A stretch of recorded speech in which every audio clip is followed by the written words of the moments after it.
You're listening to MinerTalk on demand exclusively on 600 ESPN El Paso. Stay up to date with MinerTalk by downloading the free 600 ESPN El Paso mobile app. Lowe's knows how to help make your Super Bowl 59 party a touchdown. Let us help you prep your home to host with top brands like Charbroil, Blackstone, and LG, so you can be the MVP of game day. Plus, use the Lowe's app to find what you need for a seamless shopping run. Or huddle up with our Lowe's Red Vest associates to help make all your game time hosting decisions. All right, welcome in. We are live. It is Miner Talk, presented by Jack in the Box. I'm Adrian Broadus. Sal Montes is with me, as he is every UTEP men's basketball game here for Miner Talk. Alberto Reta in the building as well. He's always here as well. We got Chris from Inspo Lens, Chris Collins. He is joining us right now. We are live on Inspo Lens, Twitter, X, YouTube as well. Big shout out to Inspo Lens for being live with us here on Miner Talk as we get things started. What a game, man. I mean, a real entertaining game if you're a college basketball fan. And the Miners eke out a win against Kennesaw State, 73-71. Let's talk about it here on the program. 915-505-6009. In front of 5,351 fans. At the beginning, it looked light as far as the crowd. Late arrival crowd, no problem. The crowd was good. I thought they were loud. They got into the game. They definitely helped lift the Miners up, in closing moments of this one. I know some fans are still saying, well, I'm still not bought in. They still have the bad taste in their mouth after the New Mexico State loss, still have a bad taste in their mouth after a Jacksonville State home loss on Thursday. I don't react like that. I'm not quick to react to either game. I kind of have stuck with this team. They are who they are. As far as, being a necessary, powerhouse, no, they're not going to be any of that kind of stuff. Are they going to be a team that, fights every night and plays good defense? That's what you would expect, besides from the fluke games like the New Mexico State loss, the Utah Valley loss, even the San Jose first half was disappointing, but, the way that they closed that one out, a better, outing when it was all said and done. But tonight, it was a close game, back and forth. No Corey Camper Jr. We'll talk more about his injury later on in the program, but he was out from this game. Remember, he hurt his left ankle against Jacksonville State, and you felt it. I mean, Miners flipped through so many rotations tonight. It was Baylor Hebb getting minutes off the bench. It was Trey Horton getting a few off the bench. You also saw KJ Thomas off the bench. But man, the spark that we saw from Elijah Jones, the big man, his presence was felt, man. Down the stretch, they absolutely needed it. He was one of the more valuable pieces to this team late down the stretch of this game, from a positivity standpoint, from a mental standpoint, from a toughness standpoint, because he was actually like chirping and fighting with the other team. And he let his emotions out, but he actually played really well. I mean, 12 points in this one, plus 15 in the game, 16 minutes off the bench, 2 blocks in this one as well. Career highs for minutes played and points played for points scored, I should say, for Elijah Jones. Kevin Kalu with 14. That's his career best, 6 of 7 from the field when it was all said and done. And then Otis Frazier III, just like John Teicher, just like Steve Yellen said, don't take him for granted. I think we've been saying that line since the days of Bryson Williams. Don't take Bryson Williams for granted. Don't take Sule Boom for granted. And now it's don't take Otis Frazier III, Sal Montes, for granted. 8 steals tonight, ties his single game best, and also Tim Hardaway's single game best, which are all program records right there. Yeah, and fans being spoiled by these defenses. You know what I mean? Not too long ago, look at what Sule Boom was doing against Middle Tennessee in the Conference USA tournament. So these steals are something that are coming in bunches for these guys. So it's one of those stats where obviously you love it if you're a fan, especially a fan of defense, but we see guys chase numbers every night. Can they have the most points in program history? Whatever the case is, and I'm speaking in general across college hoops, but when we're talking about steals record, this is like blocks record, assists record. These are those team type of points that you want to show out for. So big night, and don't take him for granted. If you would have told me tonight, Bynum goes 3 for 10 from the field, Terrell also goes 2 for 9, knowing that you don't have Camper, I might say UTEP loses this game, just knowing those two stats alone. And, that's also a product of why you don't box score watch, because if you really watch this game, Terrell plays 37 minutes. He has 7 rebounds. He logs 6 assists, and he plays great defense all night long against one of the top, freshmen that you're going to see all across not only Conference USA, but the country, and Adrian Woolley, 7 points, 3 for 10. He couldn't do anything. 36 minutes as well. David Terrell Jr. had him locked down tonight. And Ahmad Bynum, 8 points, 3 of 10 from the field, but 2 for 7 from beyond the arc. He started tonight and played 29 minutes. Just couldn't get his offense going the way that you typically see from Ahmad Bynum, kind of the hot hand of this team, moving forward. But they had the post presence tonight, Sal. 36 points in the paint for UTEP. And in this one, off the rebound margin, they got killed. Minus 13, 43-30 in total rebounds right there. Second chance points, that's where Kennesaw State was feasting. That's where they had a lot of their numbers, 18 points. But the big number that UTEP will hang their hat on defensively is 21 forced turnovers. Yeah, and that number is not too alarming considering two things, right? How often has UTEP been out-rebounded, right? Or let's say three things. How often have they been out-rebounded, which transitions to number two. UTEP's the worst rebounding team in Conference USA.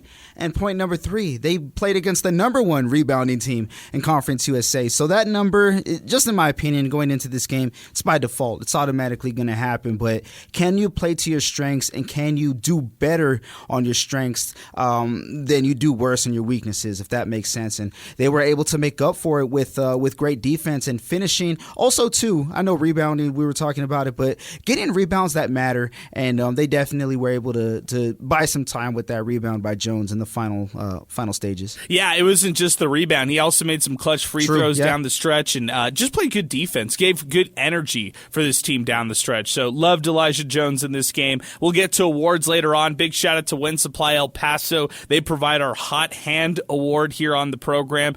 Shout out to the District West, 3233 North Mesa. We were there before the game. Great crowd out there tonight. We gave away some Rhinos tickets. We'll be back in action soon for the next home game out at the District West, 3233 North Mesa. We'll welcome on Alberto Reta, our third member of the broadcast, here with us as we continue. UTEP defeated Kennesaw State 73-71. We'll get to Tom and George on the phone lines in just a bit. If you've been waiting to get into the phone lines, 915-505-6009. Alberto, I know you were noting the chippiness that was going on between Elijah Jones and just the Kennesaw State team, period. I mean, he was fiery down the stretch of that game.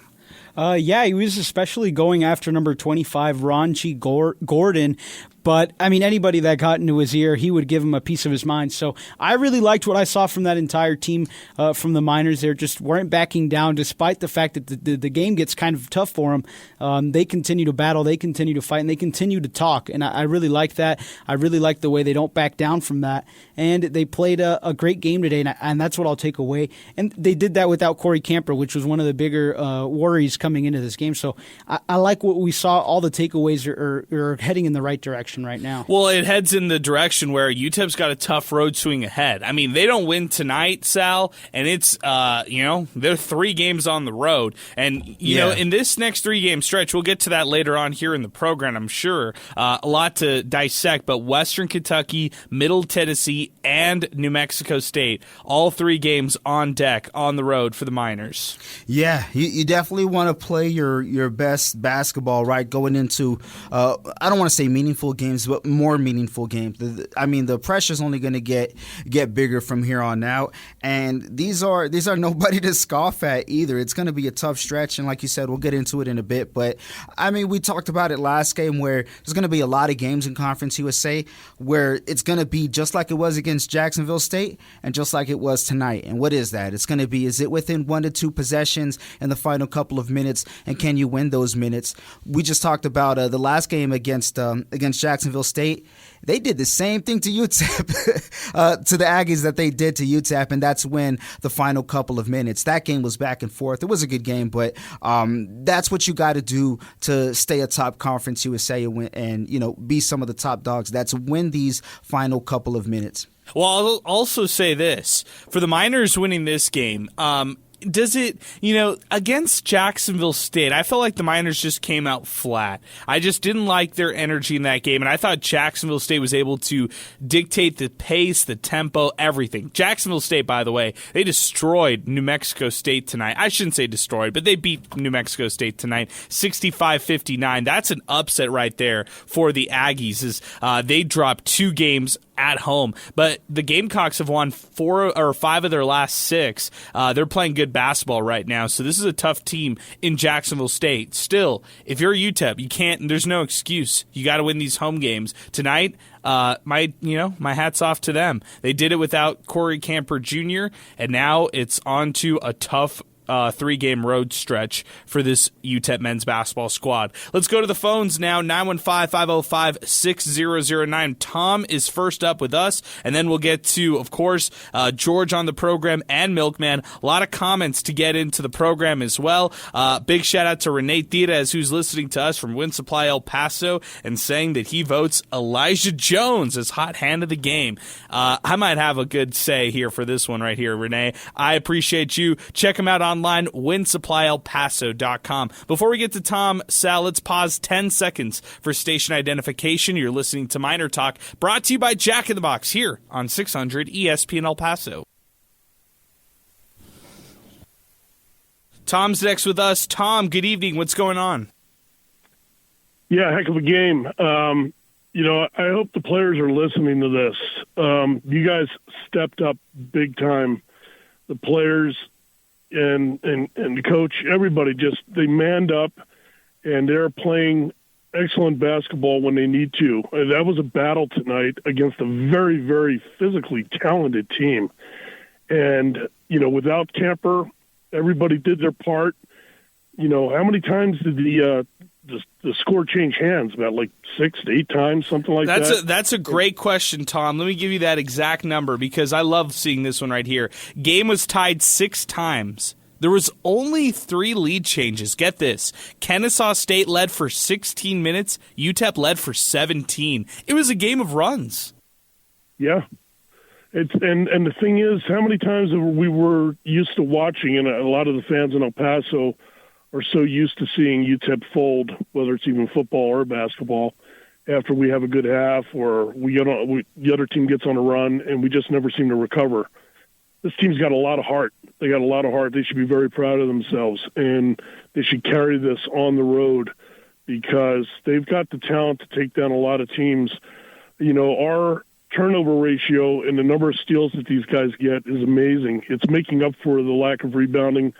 But I have a feeling the rebounding is going to get better as we go along here because the big players, our big men are starting. It seems to me they're starting to wake up a little bit more, and all our guys are getting on the ball.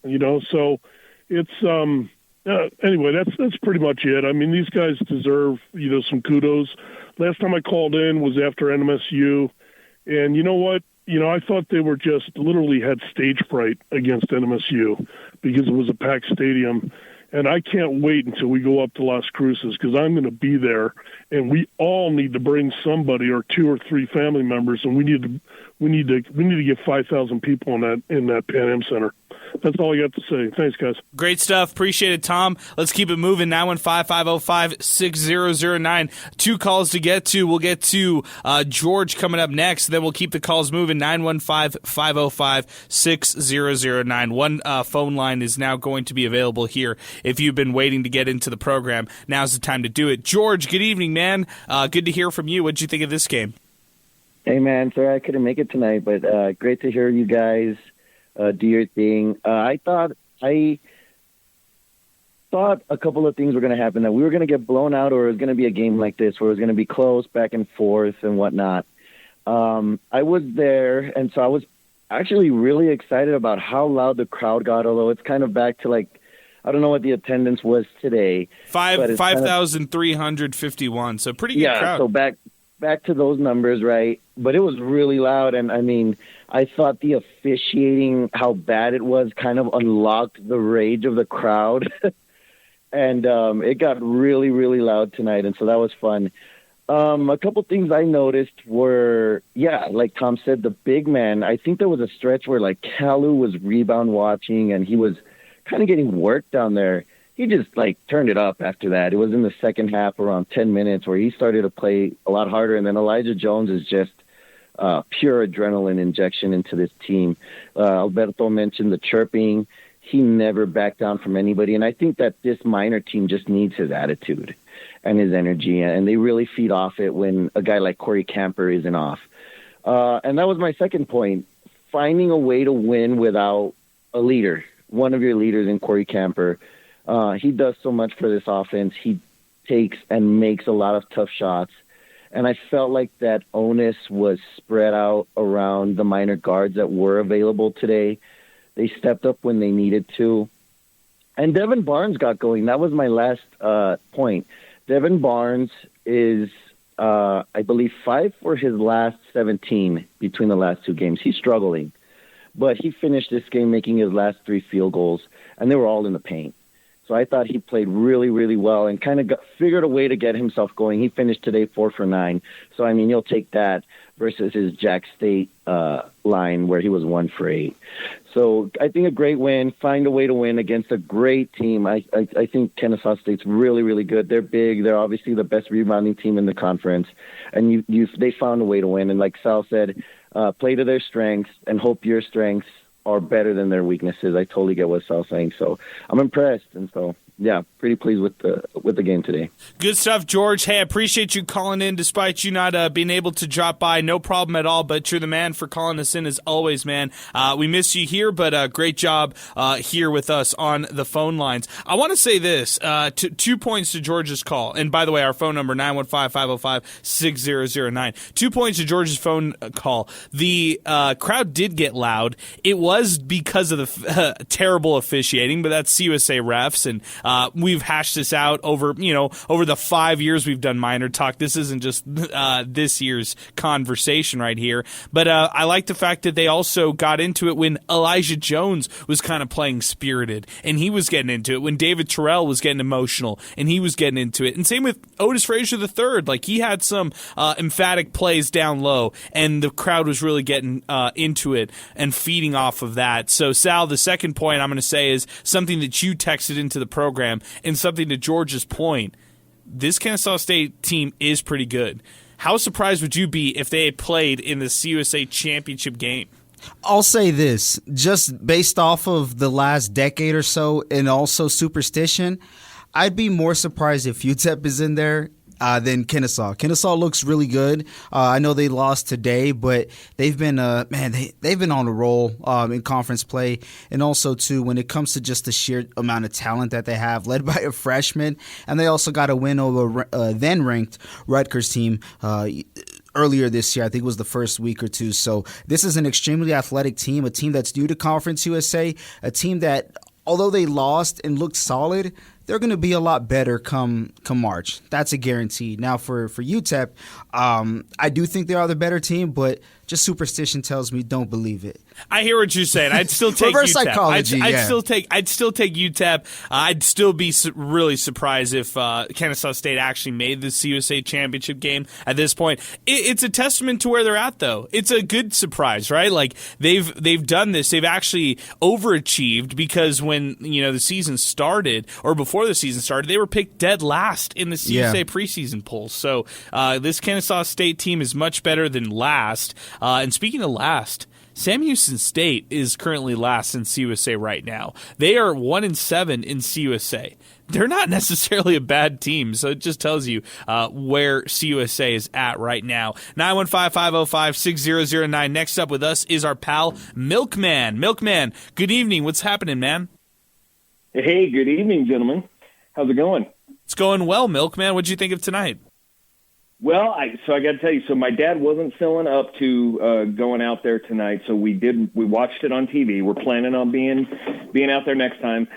But I was very impressed with the heart that the Miners showed tonight. I mean, they were able to dig down and get that win, and it definitely showed that some people were talking earlier. The other callers were talking about how some of the players were firing them up, and you could see it. You could see it on the court. But one of the things I want to talk about is Conference USA. Like I'm very excited to go to the Mountain West.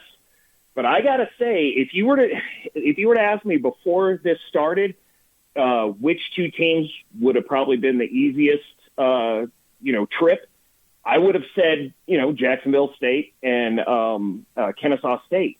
But I gotta tell you, after watching all the teams in Conference USA, I'm very impressed with this league. Like they said something on the post-game show, which I think. I really don't say it, Milkman. Don't say it, Milkman. Oh boy! Don't say it. Don't say it. Don't say it. Listen to me.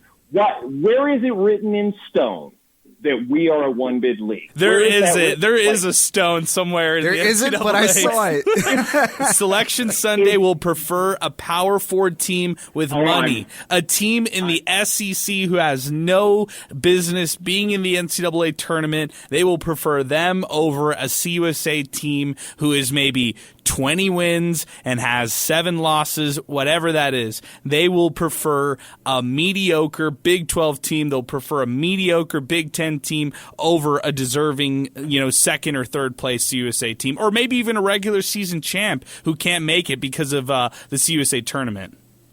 Yes, I agree with all of that. And yes, why take a second Conference USA team when you can take 10 ACC teams or whatever it is? But all I can say is we do have to stop thinking like that, because there's nothing that says that it has to be a one bid league. And we all remember those years in the WAC when we had BYU and Utah and and we were like, God, we're only getting two to three teams, I mean, that was the stuff I'm seeing from Conference USA this year. I mean, it's hearkening back to that where, outside of FIU, maybe, any team could go out there and win any night. I'm just saying that, yes, you are correct. It's probably not going to happen, but we got to stop saying it. You know what I mean? We got to stop saying that we expect to only get one team in. I don't know, man. I'm just more. I feel like I have to be the realist in this situation. I hear what you're saying, Milkman, and I feel like the narrative needs to switch. Instead of just saying, it shouldn't, or it's just not necessarily a one bid league. We could say, hey, Conference USA right now is the best it's been in maybe like a decade. Maybe, since 2011, 2012. That's the last time I can remember the conference as good as it is right now. Maybe like 2014, it was pretty good that year as well. I was doing some of the research on that. But as far as a two-bid league, it wasn't back then. It wasn't back then when Memphis was hanging banners and they had guys like Derrick Rose on their team. It wasn't back then when UTEP had guys like Randy Culpepper and, excellent players left and right, Vince Hunter, that era. It wasn't a two-bid league. Why would it be now when the conference is objectively worse, just top to bottom? Now, you could say it's competitive. You could say it's deep. And that's where probably the narrative needs to shift. But I look over at the Mountain West. It's a multi-bid league still, even with those teams switching over conferences. You have New Mexico, you have UNLV, you have Nevada. Those 3 teams are in the top 100. Not to mention, you're bringing in Grand Canyon. They're also in the top 100. Those are the quality teams that I look at, and I think, okay, this year of Conference USA, what it's really doing is preparing UTEP for the transition to the Mountain West, when the competition will be just as tough, just like this, and maybe even more so. And the Miners right now, they're doing a great job of competing in this Conference USA, which is tough. I will give it that. It is a tough league, and it is something where next week, I don't expect UTEP to go out and sweep the road series against Middle Tennessee and Western Kentucky. That's almost impossible right there. in what you're asking them to do. But I do expect UTEP to be competitive when the season's over, regardless of how competitive Conference USA is, and still contend for a Conference USA tournament championship. Regular season championship means nothing, although it does give you good seeding, and it does help you when it comes to your matchup or your opponent in the CUSA tournament.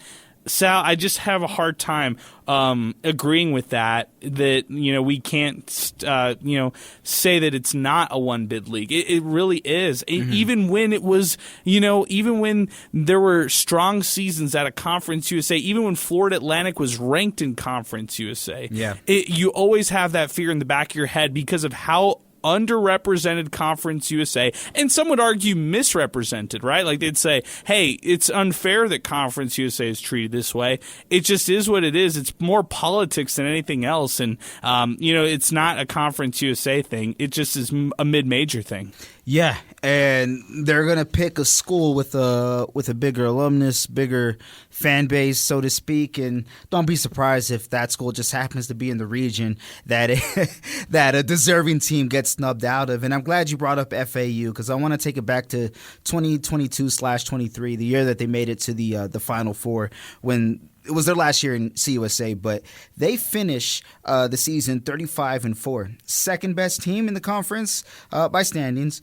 That would be North Texas, who finished 31-7. They should have made the tournament. Now, granted, at the time they were probably like 26 or 27-7, so there's some extra games there. But this is a team who was pretty much neck and neck with a lot of these other teams, or not other teams, but Florida Atlantic at that point. So that was the best the league had been in a while. And the second best team still did not get in. North Texas, an absolute dog, and we know what McCaslin is doing now over at Texas Tech. But these snubs are going to happen, and if you're Conference USA, you got to get hot in the tournament and win it there if you want to make it to the big dance. Now, if we're wrong, so be it.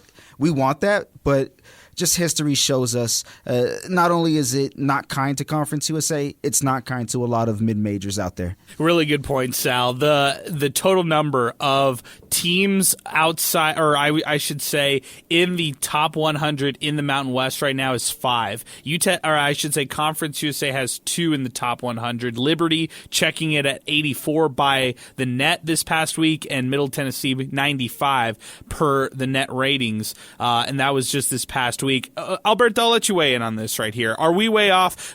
Should we soften up our take against Milkman right here and what he was trying to argue? No, I definitely agree with you guys. It's just historically, this is a one-bid league, and if you really want to argue it, the quality of this league has been going down with the additions of teams like Kennesaw State and the exodus of teams that go to the AAC. So I think that it's really difficult to say, well, this league has taken strides in the right direction. Well, it's lost good teams, and it's brought in teams like Kennesaw, and the next year it'll be Delaware State. Is Kennesaw State a phenomenal basketball team? Yeah. But does the addition of them into Conference USA hurt UTEP in the attempt to get a two-bid league? I personally think so, but we'll see what happens in March. I'll say this: you mentioned the American Athletic. Now, this would be the hottest take I could say about Conference USA. I don't know what you would think about this, Sal. This is the hottest take I'd say. I would say that CUSA is deeper right now than the AAC in basketball, men's basketball, and I would say that AAC is very top-heavy with schools like Memphis and North Texas. Of course, Memphis. Every year, you're going to take their team and you're going to say they're going to be one of the best year in, year out. North Texas is also a really good team this year in particular. But other than that, they don't really have, outside of maybe a little UAB, is kind of a dark horse contender. Right now, Tulane is 5-2 in the American Athletic. They're winning some games, but I don't really take other teams that seriously. I'd say Conference USA is deep, top to bottom. Now, is Liberty, who is currently the highest ranked team in Conference USA, necessarily better than maybe like a Memphis or North Texas? That's where I have a tough time arguing that. It's tough to say just because these teams have been playing tougher schools pretty much all year. So it's hard to gauge it. I think we'll have a better idea middle of February. But as it stands now, January 25th, you're not wrong. There's a lot more parity when it comes to this conference here. I mean, there's let me go back to it. I know there's like a three-way tie for first, three-way tie for second, so to speak, and I don't want to do the whole thing, but going over to the American, there's a first-place tie for three teams that have 5-1 records in Conference USA, and I just want to point this out. You guys are talking about how the prestige or the power of Conference USA drops whenever teams lose, and you're right. Look at number 2, North Texas, out in the American. Look at number 3, UAB, out in the American. And last place, a former Conference USA team as well in Charlotte. But nonetheless, these guys, these other teams who have jumped ship and got promoted, I guess, conference-wise, they're doing some solid things over there for the most part. I'll say this. There should be 3 teams in Conference USA minimum. I'm talking about UTEP, Middle Tennessee has a good chance, and Liberty as well, who win 20 or more games. Does that mean there's going to be 2 teams who go to the NCAA tournament? No. No way. No. But does it mean that maybe these other teams who are like around 18, 19, 20, can those teams who are hovering around that win total make some of these other like NIT, which by the way, last year the NIT almost snubbed every mid-major out there that wasn't a conference title runner-up or anything like that. They snubbed a lot of teams. CBI, I mean, some would argue it's irrelevant. Others would say, well, at least you're playing some kind of postseason basketball. But that's another league that has showed some favoritism when it comes to mid-major schools at a Conference USA. And then there's some other, CIT and stuff like that. But I'll ask you, Sal, does any of that appeal to you? Are you NCAA tournament or bust when it comes to this group? For this group, it's tournament or bust, just based off of what you accomplished last year.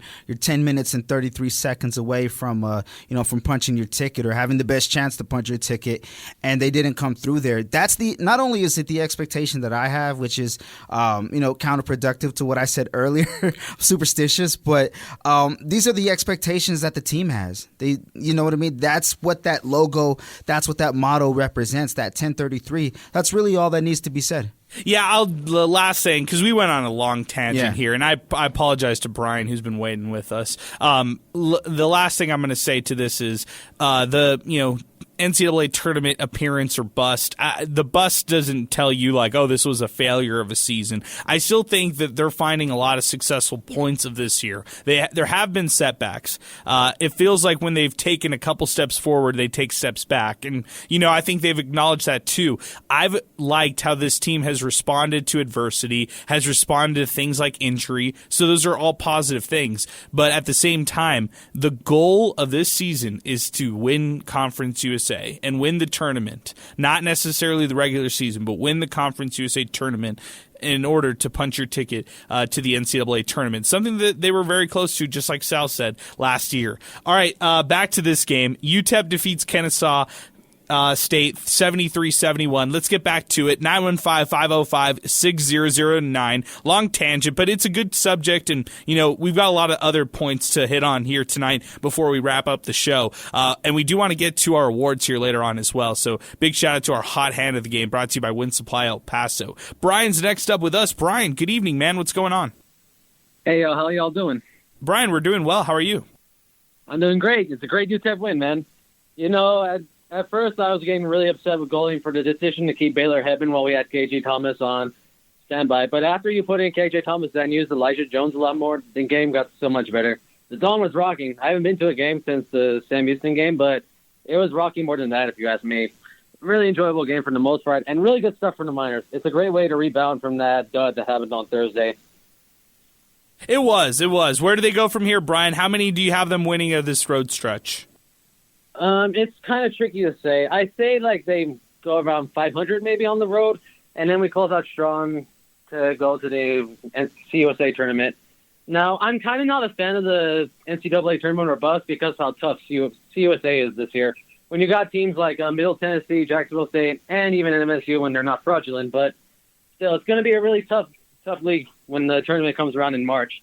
And like you said, it's really good preparation for Mountain West in 2026. Well, good stuff, Brian. I appreciate you, man. Thanks for weighing in on the program. 915-505-6009 as we continue here on the program. And we got a line ringing in here on the show as we continue. UTEP defeats Kennesaw State 73-71. Let's talk about some of the stars in this game. I tweeted out that Elijah Jones was plus 12. He ended up being plus 15 tonight when the stats were made official. Plus 15 in terms of his plus minus. 12 points, 2 blocks for Elijah Jones off the bench. What an absolute spark. Just loved his performance here tonight. Kevin Kalu with his season best too, and his 6 for 7. I mean, that's the number that you like right there. The efficiency for Kevin Kalu, finishing everything at the rim and none of these like mid-range shots or anything like that. And he actually, he made a couple free throws that were really clutch for the Miners down the stretch. And Devin Barnes, I know it was tough for him, but he got those 10 points. He got, he managed to get to that mark. And even if Bynum only had 8, he made his presence felt as well. So this was a pretty gutsy win by this squad that really needed it tonight. It was a must win. Jacob is next up with us, 915-505-6009. What's up, Jacob? Hey, so today I felt like they should have won by more. It was kind of too much of a close game, I felt. But we'll take the win. Because of the Jacksonville State loss and all that. Those were some bad losses. But I'll take today's win, and I hope they keep fighting like they did today. Good stuff, Jacob. You're always a good analyst when it comes to UTEP hoops. You know your stuff. It's always great to hear from you, man. Where did they go from after this? Do you have them winning on the road next week against Middle Tennessee and Western Kentucky? And then what about the New Mexico State game? I feel like they've been pretty good on the road, so I hope they can come out with some wins on that stretch. So, yeah, hopefully they do. All right, Jacob, we got you down. Good stuff, man. Really appreciate you here on the phone call as we continue. Good stuff there by Jacob Sell. That's two in a row by Jacob. He's called us before, and now he's calling us back. Good stuff by him. Yeah, he's got to keep it going, man. If UTEP keeps winning, Jacob has to keep calling. And if UTEP keeps playing good defense, he definitely has to call, so he's going to call a lot. I like it. Good stuff, man. Hey, people like this stat. I'll say it here on the program, and you guys can give me any thoughts on this one. Layups tonight, UTEP was 10 for 23. Man, that's something you definitely got to tune up, especially when you're one of the more athletic teams. And your defense is causing all these turnovers. You gotta respect yourself, man. Just get the points on the other end after the turnover. You got to be better. I know the Owls had 38 points in the paint, but UTEP held them 14 of 21 on layups. So UTEP did a good job defending at the rim here tonight. I like their toughness defensively when we talked about that. And then, the free throw margin, I thought it was pretty close. Like both teams shot right around 20 free throws in this game. Kennesaw State with 18 when it was all said and done. UTEP at 23. So they did have the rebound advantage, but not by a lot. It was a horribly officiated game, but at least it went both ways. It wasn't just one-sided. So at least you could say that on this one. A couple other things I want to talk about. A lot of people will look at the Baylor Heb minutes and feel different ways about it, right? There's going to be people who think that, man, his energy, the 2 steals and everything like that was real positive. There are other people who are going to say, 13 minutes is way too much for Baylor Heb, and he was, only 4 points in this game. I like the final play. I mean, maybe you think about whatever you want for Baylor Heb. You think about him any way you want, whether it's positive or negative. But that final play to get that steal, the possession before the Owls' final possession, and it allowed UTEP to go up, by 2 points when it was all said and done, 73-71. I thought that was pretty clutch. So good stuff there in the closing minutes. I didn't love the fact that he was subbed in 4:40 left in the game, and then he attempted a three-pointer as soon as he got subbed in at the 3:50 mark, but I loved that steal when it was all said and done. So I thought he made up for it right there. I also didn't like the David Terrell missed layup with 3 minutes left. I thought that they should have taken more time off the clock at that point, yet they made up for it defensively. Like every time they had a lapse offensively, Sal, defensively they just step up in these late moments and they just prove you wrong. So credit to UTEP. Like they had some frustrating moments down the stretch. There were points where the Owls could have snatched it from them. They could have closed this one out, and even on that final shot, they had a good look on the three. They could have went out and won when it was all said and done 74-73 because UTEP was only up by 2. Still liked the closeout defense by this team. Yeah, and it's nice because it worked out. But something that is a little bit concerning is that defense is their bread and butter. But when it comes to Liberty and when it comes to Kennesaw State, they win the game by the opposition not making their shot. There's going to come a time where no matter how good defense you play or don't play, that shot is going to go in. But how can you give yourself the best chance to win? They did what they needed to do ultimately to win the game there. And as far as Terrell's layup that you had mentioned, there was another layup that he had missed in the final couple of segments. But I like the aggression, though. We asked these guys to step up, and we called out names and stuff, and Terrell was one of them. He showed the aggression on offense, in my opinion. Shots didn't go in, but he was there for the moment and wasn't afraid to take it. So you'll live with that, especially when the defense that he's playing is contagious and everybody else is feeding off of it, especially without Camper. Well put. I like it. And Terrell, man, defensively just absolutely killed Menace, it. yeah. Andrew, let's go to Twitter next. A lot of tweets to get to here on the program as we continue here on Miner Talk, presented by Jack in the Box. 915-505-6009. Andrew at UTEP men's basketball 15-5, West Texas. Coach Golding needs to start giving KJ Thomas some more minutes. Hashtag Miner Talk. Pinky, why did the referee pull the UTEP assistant coach on the shirt on the timeout? Not good. I don't know what he was talking about there. This is Pick My Axe 915. UTEP is now back in a 3-way tie after the Middle Tennessee loss tonight. Ugly win tonight, but a win is a win. I do worry about this team without Camper. Hashtag Miner Talk. I'll just to talk about it quickly here. Corey Camper Jr., Alberto, Joe Golding talked about it post-game. Give us your thoughts on what he had to say. Joe Golding said that they're going to reevaluate it here soon. I believe, like within a week, they're going to reevaluate him. But yeah, he's going to miss, I believe, at least the next 3 games. That to me makes the most sense. So wait, I'm not too what sure. are you basing that off of?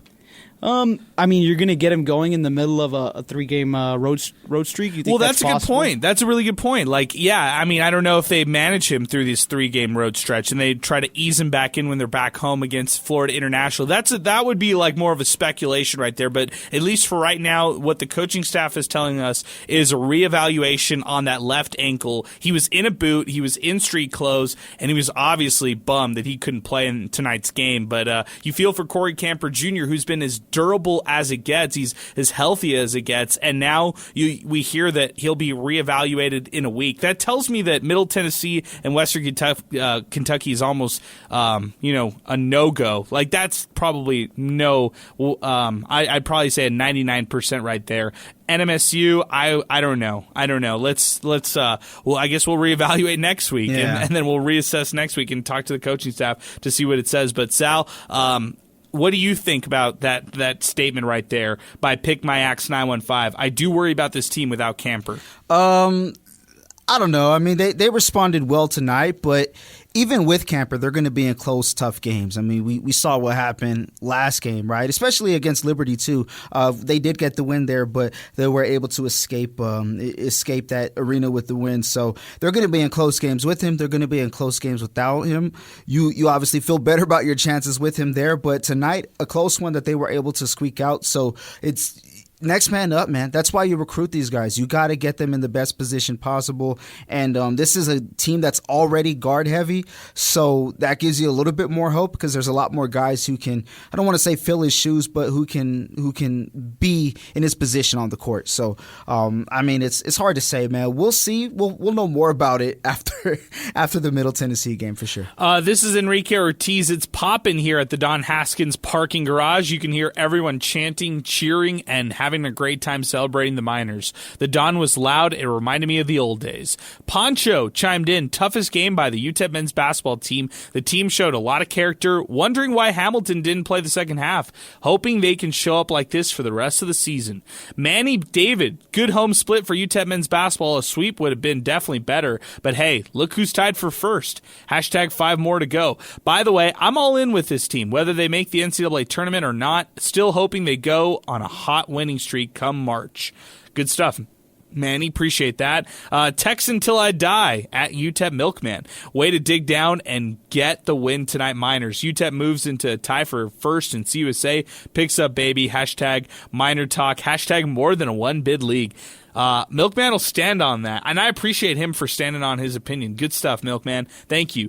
Brian, a full amount of emotions hit me during this game. Elijah Jones' impact is what really helped the Miners out late to get the close win. Got to keep it up and prove the doubters wrong. Hashtag MinerTalk.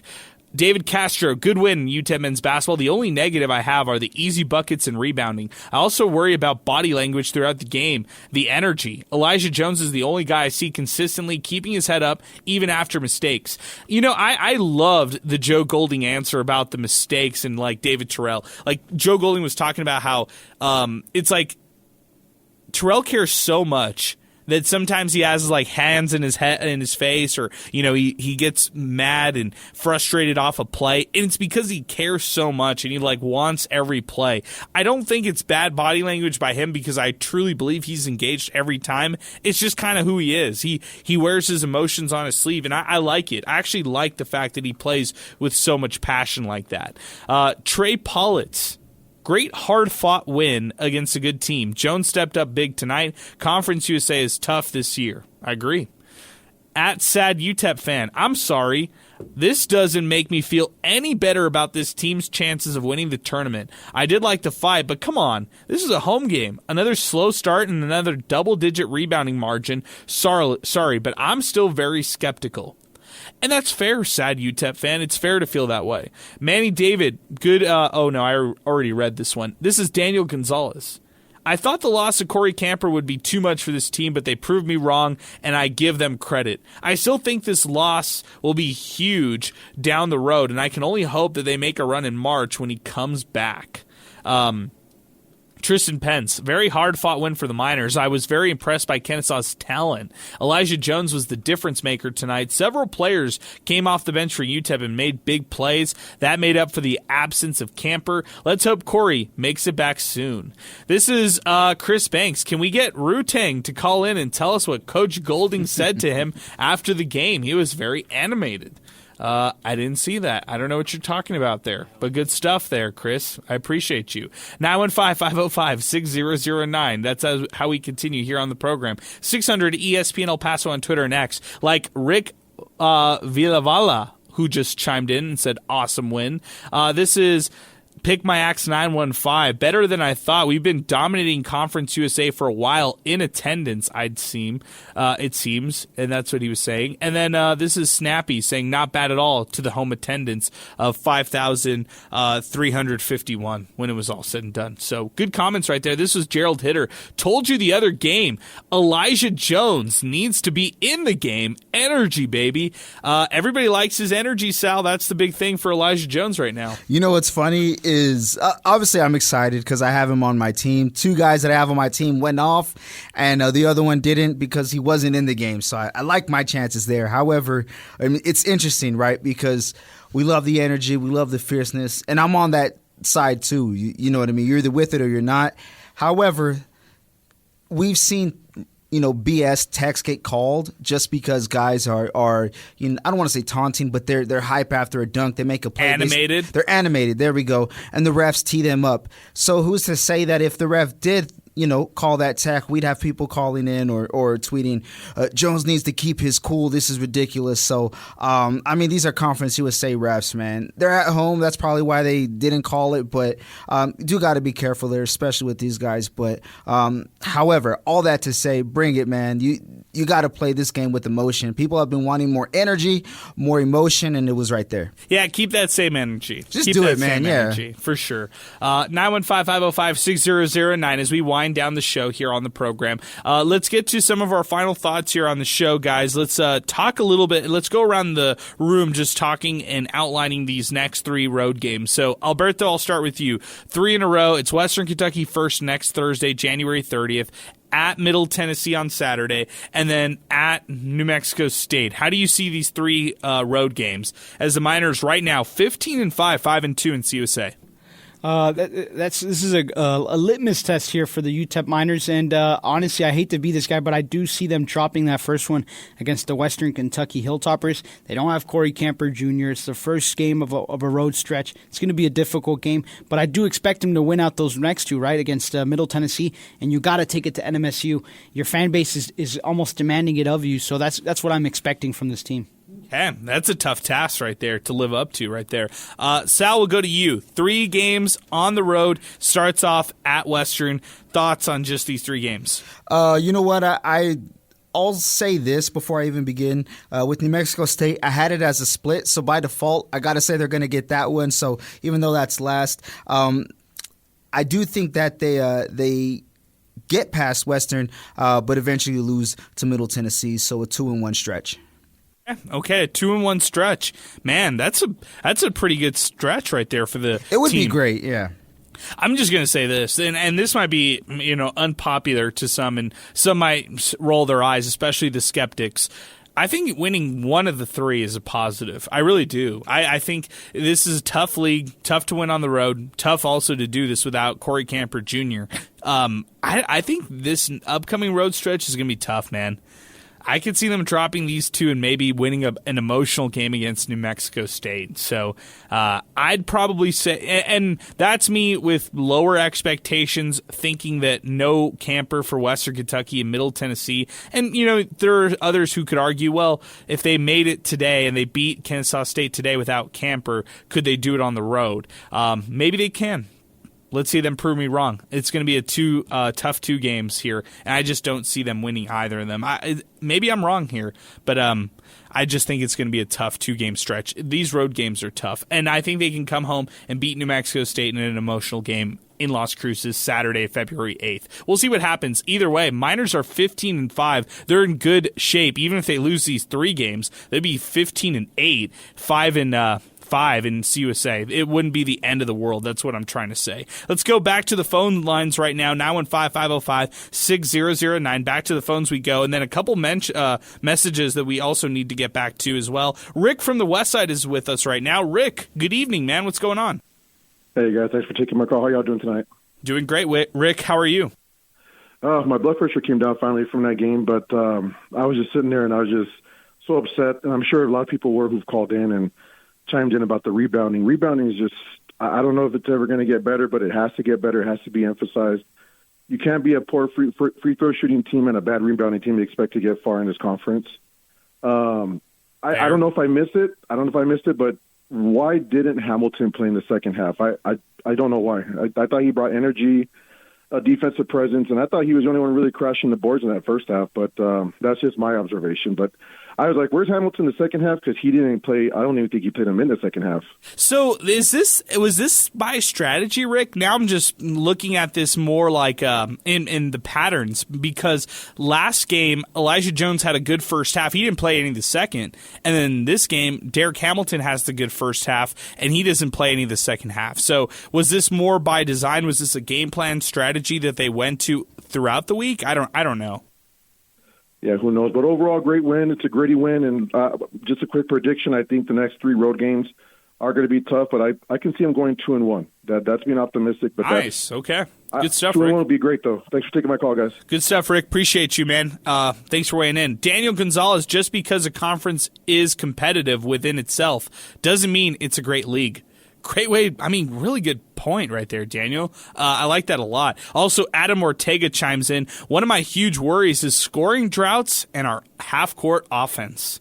When they get in their half-court offense sometimes, they just kind of rely on pinging it around and finding the open man. But then when they actually have a play that they run, then they're actually, not too bad. So they're improving on half-court offense immensely than they were like 2 years ago. Like that improvement is there. So is it great? Not necessarily, but is it fair? Is it decent? Is it good? I would say so. Just at this point. We talked about the 3-game stretch. We talked about this game at length.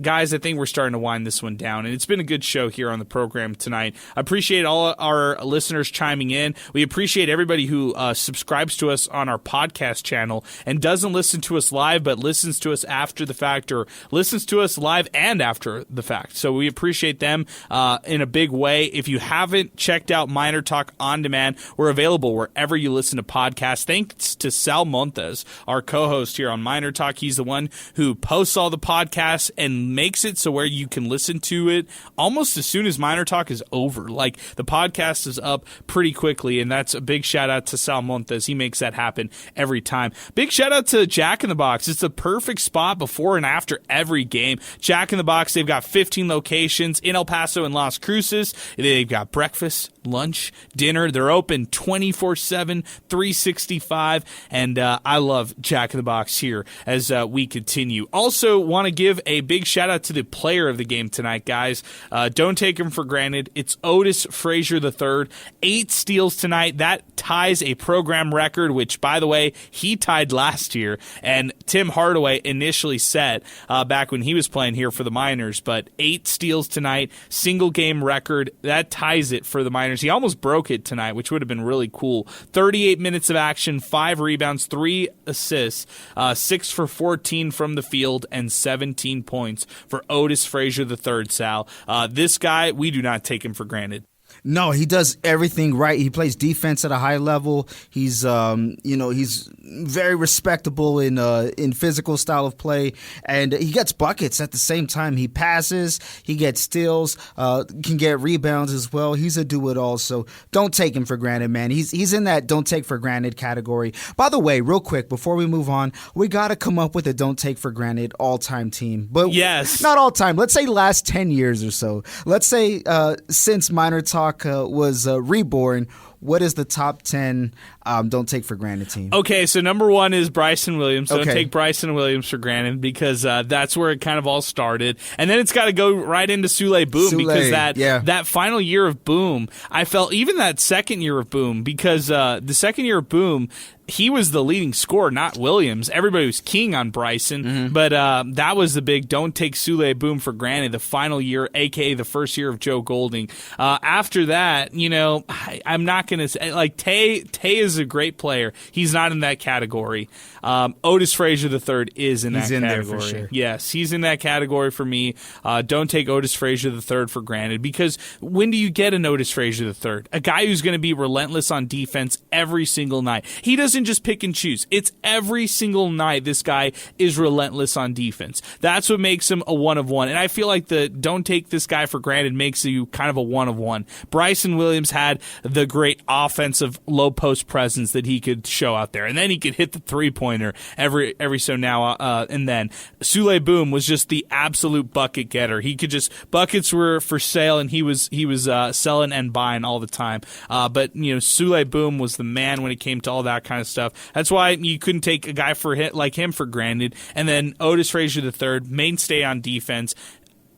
When's the last, I can't remember the last best defender like this, like where you could truly say, like, this guy is the best defensive player on this team, bar none, but then also like flip it around and say, when's the last time you've seen a guy play defense like this? I'll say this, though. Corey Camper Jr. is giving him a really good run for his money. Same with David Terrell Jr. From his defense tonight. They've got 3 really good defensive players. That just tells you and speaks to the defensive identity the Golding teams have. Yeah, and that's the one constant throughout it all, is that defense is going to be played at a high level. I'll throw one name out there and then we can move on. People may not like it, but Keontae Kennedy. Ooh. Okay. We can move on now. All right, yeah. That's interesting enough. An interesting thought there. I like it, Sal. So who knows on the Corey Camper Jr. timeline? I mean, I heard before the game started, could be like a 2-3 week turnaround. After the game, we heard from head coach Joe Golding that it's a week and then they'll be reevaluating things. Hot hand of the game. This is brought to you by Wind Supply El Paso. Big shout out to Wind Supply El Paso. They are your trusted system supplier for all your HVAC needs. Check out their Find a Dealer tab online at windsupplyelpaso.com, and you can see some of the different champion dealers, the Master Cool dealers. That is windsupplyelpaso.com. Hot hand of the game has to go to Elijah Jones. 12 points. Plus 15 in efficiency. Just absolutely amazing night from him. 2 blocks, 2 rebounds in this one. And, man, he was so active. He was vocal. And Alberto, this guy, I mean, he's fun to watch. But when you know the backstory, when you know that he was in the doghouse at points before the season, during the season, and, he's had DNPs on his log. Like, he's, even in Conference USA games or games that he did not appear in. And even going back to last year, he did not close out the season playing games for this basketball team. So to see him play the way that he does with so much passion, with so much fire, I think that's a really cool thing, man. I'm an Elijah Jones fan for sure.